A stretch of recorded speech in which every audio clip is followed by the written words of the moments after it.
So this girl, let's call her Tessie. Now Tessie is in a hurry to get to the police station because she has to report a case. Her sister has just been kidnapped and she fears something terrible might have happened to her. So this story doesn't actually start with Tessie. It begins with her sister Celine. So let's go back to the beginning. So one day, Celine is chilling at home and she gets a message from this rich guy she's been texting on Facebook. Let's call him Andrew. Now Andrew invites her to his house to have some fun and she likes this idea a lot. So much so that she invites a married friend of hers, this girl who we are just going to call Afiba, to come with her. Andrew had promised her a lot of money for her company, especially if she came with a friend. Bye, baby. Bye. Salim. Bye. Mama, Salim. The two women traveled through multiple cities before getting to Andrew's house, where they met Andrew at the hotel and resort. At first, everything seemed fine, but soon after their arrival, Celine sent a desperate WhatsApp message to her sister, revealing that they had been kidnapped and imploring for help.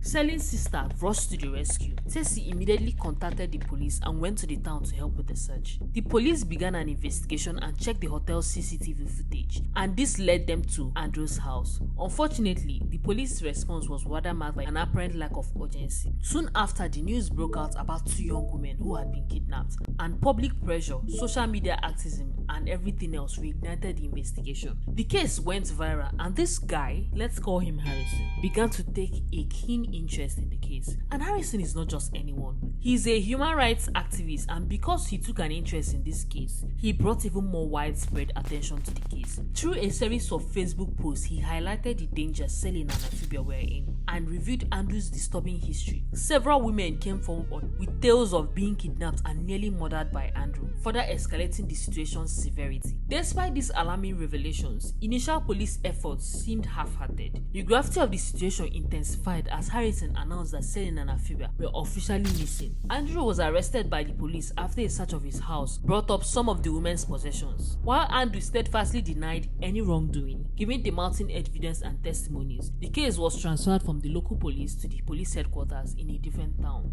Tragically, a few days later, news broke that Andrew had been killed while being transported to the police headquarters. Police reports claimed that he had attempted to escape and had been subsequently shot. However, this narrative was met with widespread skepticism. Critics questioned the absence of injuries among the police officers involved and speculated that Andrew's death might have been a deliberate act to conceal deeper, more sinister truths. As the investigation continued, a gruesome discovery was made near Andrew's residence. A decomposed, dismembered body wrapped in cotton, matching one from Andrew's home, was found. Although this discovery hinted at a connection to the missing women, the body's identity remained unconfirmed due to the severe state of decomposition and missing parts, including the heads, hands, and legs. The families of Celine and Afiba were plunged into despair. Tessie criticized the police's initial handling of the case, arguing that her sister and Afiba could have been saved had the police acted more promptly. Afiba's husband, distraught and disbelieving, urged the authorities to find his wife and her friend. Expressing frustration over the prolonged investigation and inadequate responses,